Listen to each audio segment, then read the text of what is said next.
So yun, good morning mga kalapatids. Lucas Aquirolo TV nagbabalik. At ang ating topic for today, ang pag-uusapan natin ay ang memories kung kailan ako nag-start magkalapate mga kalapatids. So bibigyan ko lang kayo ng buod kung paano ba nag-start si Lucas Aquirolo TV sa pigeon industry. So game. Okay. Bali, nag-start tayo is way back 2015. Unang-unang laro natin, talagang mga kalapatids, wala pa talaga po tayong ka-idea. Ultimo sa mga lahi-lahi is wala tayong kaalam-alam. Kaya pag may naririnig tayo na may mga ganito palang lahi, is na-amaze tayo. Although matagal na po akong nag-iibon, pero ibon-ibunan lang, yung bahay-bahay lang, paikot-ikot lang, dagitan. Siyempre, nung mga panahon na yun, yun ang uso.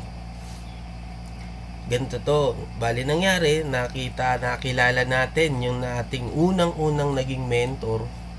Siya ay si Ramon Haramel. Kaibigan ko siya ang aking unang naging mentor at pinahiram niya tayo ng isang pares. Pinahiram niya ako ng babae na Desmet Matis, tapos Tommy Libera yung barako. Edi breed natin siya mga kalapatids. After natin siya ma-breed, nagbigay siya ng dalawang inakay, pero yung isa lang natira kasi yung isa fly away. And then nagkaroon tayo ng dagdag kaibigan, nakapagpasok-sok tayo. Unang nilaroan kong club is MMFC. Bali sa apat na ring na nakuha ko kay MMFC noong 2015, dalawa na lang yung natira kasi yung dalawa fly away parehas. So dalawa na lang. Ibon ng mentor ko na si Ramon Haramel at ang kumpare ko na si Antonio Samia. Balitig isang ibon nila yung natira sa akin. At ito yung pinakamalapit doon mga kalapatids. Yung first race natin sa MMFC, muntik-muntik na tayong pumarteron mga kalapatids. Kasi complete clacking yung mga ibon natin. Kaya lang, minalas tayo nung final lap is nagkinabukasan. Although umuwi, pero nagkinabukasan sila. So lumabas is cut off. Kaya wala tayong nakuha, pero tayo ng certificate. So dalawang ibon yun. Isang black checkered at isang blue bar. Nagkinabukasan sila, pero tumapos sila. So yun yung naging history ko nung 2015 na nag-umpisa ako sa MMFC. Shoutout nga pala kay Boss Ed Noble at kay Ma'am Josie Noble. Sila yung presidente ng MMFC Club. Shoutout po sa inyo mga ma'am, mga sir. At napakaganda rin po ng palaro ninyo dyan. At 2016 naglaro pa ako, pero medyo nawala na tayo sa kasi nagkaroon tayo ng trabaho, so hindi na natin napokusan. So anong nangyari? Gulong. Then nahinto. Tapos ngayon lang ulit ako bumalik. So basically mga kalapatids, ang gusto ko talagang linyada, sa totoo lang, ang pinaka-favorite ko na line sa ibon is Goke line. Si Idol Goke, Idol Benito Goke talaga ang idol ko.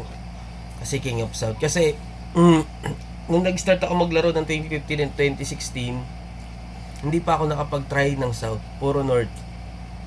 Kaya ngayong balik ko na to, timing naman na for North yung ating mga Warriors. Kaya matatry na ni Lucas Aquirolo TV ang lipad sa South. Kaya ako naman tinawag na naging idol si Sir Benito Goke, kasi nga tinawag siyang The King of South. Dahil nga syempre, tsaka malapit kasi siya dito sa amin. Valenzuela lang din ako mga kalapatids, dito ako sa Barangay Marolas. At si Boss Benito Goke naman ay banda lamang sa Malinta, nasa ako pa rin ng Valenzuela. So yun, yan na talaga ang gusto ko. Kaya ngayon ang ibong ko dyan is Goke line. Hindi nga lang direkta kay Sir Benito Goke, pero yung pinanggalingan niya is bumili direkta kay Sir Benito Goke. Tapos binigyan lang tayo ng ating kaibigan na si shoutout na rin natin, si Sir Titoy Culets or si Sir Lustre na tiga dyan sa May Kawayan, Bulacan. Shoutout sa'yo, sir.